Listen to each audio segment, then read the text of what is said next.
Are you ever bored or feel tired with your life? Well, stay tuned because today we're going to talk about some tips that will help you change your boring life.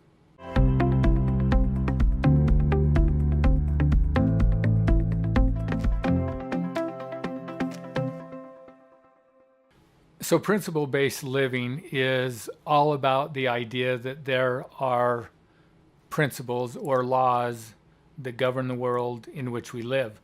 It's also about helping us understand the reasons behind why we do the things that we do and why we have the life that we have and are experiencing the level of happiness that we have.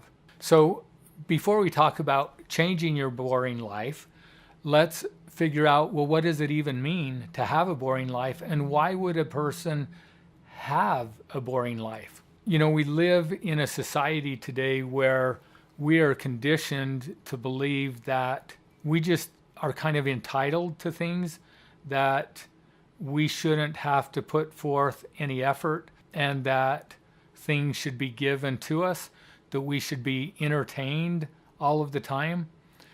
Now, what happens is we get these beliefs that we just accept. We don't really think about them, and we don't really consciously accept them, but the subconscious part of our brain does. And so we have this expectation that life should be fun and exciting all of the time. And we also see in the media and all around us that, you know, a happy life is the result of having everything that we want without having to do anything for it. That, you know, if we win the lottery, then that's the best thing that could happen to us in our life. To get something for nothing is actually a good thing.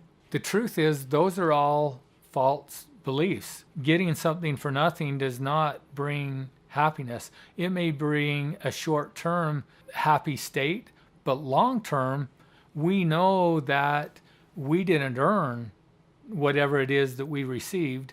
So that doesn't mean anything about us. We didn't create it. We didn't earn it. It was given to us, or out of luck, we received it, which means that when that state of happiness or that feeling or that newness of the thing wears off, now we have to rely on luck or good fortune again in the future, because that's what brought us the happiness in the past. Whereas if we actually work for something, we go out and we create value, now we actually feel good about what we did and we learn from it. So that if we're in that experience again, we know, well, I already know how to do it. I know how to create value. I know how to accomplish something hard. I know how to solve a problem. And so the self-confidence that we have increases and builds and gives us more confidence to take on the challenges of life as we move forward.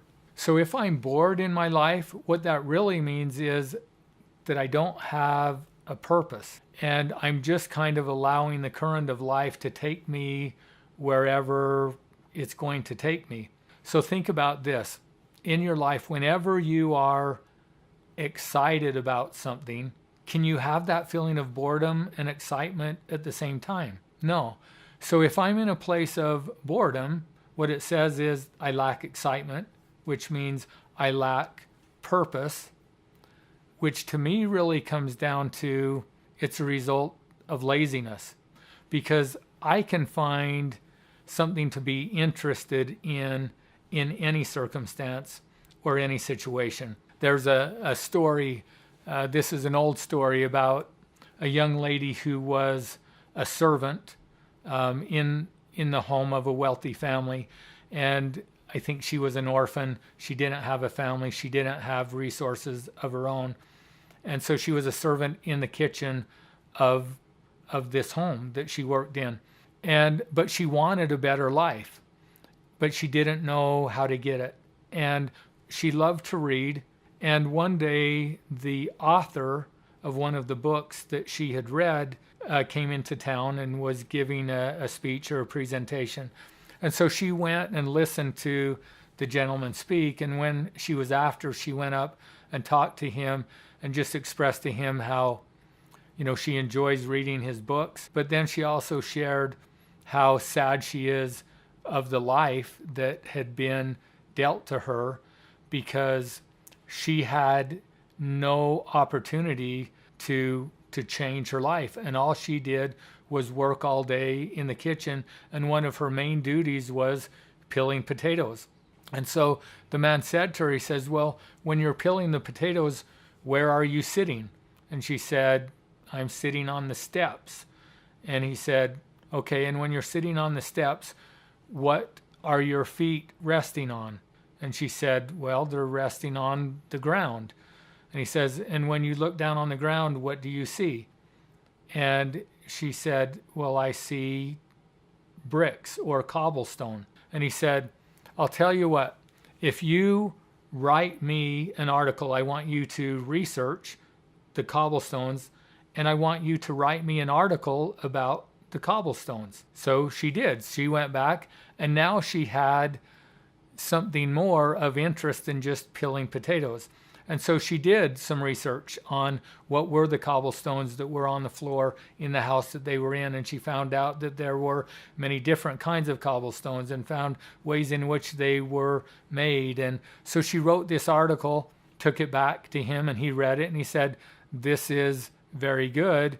He said, now what's underneath the cobblestones? And she said, I don't know, but I'll go look. And so she went and looked and found that there were ants crawling up through the cobblestones. And so he told her, I want you to write me a paper on ants. And so she did the same thing with ants. She researched it and she wrote an article, and then he took that article and helped her get it published. And then she was able to become a successful writer herself. So here she was living a life that was pretty boring. She was a servant in a kitchen peeling potatoes and could have lived out her entire life that way. But because somebody piqued her interest and suggested to her to pay attention to what was going on around her, she ultimately changed her life. So if your life is boring, what it says to me is that, you know, your brain is turned off. I'm in that place where I just expect life to be exciting and for other people to do things for me. The truth is there are amazing things going on around each one of us if we open our eyes and look at those things and take interest, and then be willing to get up off the couch, to turn off the TV, to search and to seek for knowledge and understanding. This life is an amazing life, and there are so many exciting things in our life. So if we feel like we have no purpose, if we feel like there's nothing in life that we're excited about, it's just because we're not willing to put in the effort to change that state. So the first thing that's necessary in order to change our boring life is to realize that my boring life is created by my thoughts, and that if I want to change my boring life, all I need to do is to begin to change my thoughts. And as I begin to change my thoughts, it will lead to a change in my behavior, which will lead to a change in my circumstances. So if you want to live a boring life, you can stay in the life that you're at and continue to live it and hope that, you know, someone's going to come in and change your life for you. And for a temporary time, you may get past that boredom. But if you really want to no longer be bored, then you need to take accountability for your life. You need to recognize that my life isn't really boring. I'm just choosing to see it in that way and to create it. But I no longer want to do it. So I'm willing to change my thinking, change my behavior, and ultimately change your life. So I'm really kind of curious to know how many people out there feel like they have a boring life. If you feel like your life is boring, comment by putting yes in the comments below. And if you want to know more about who we are and what we do, visit our website, principlebasedliving.com.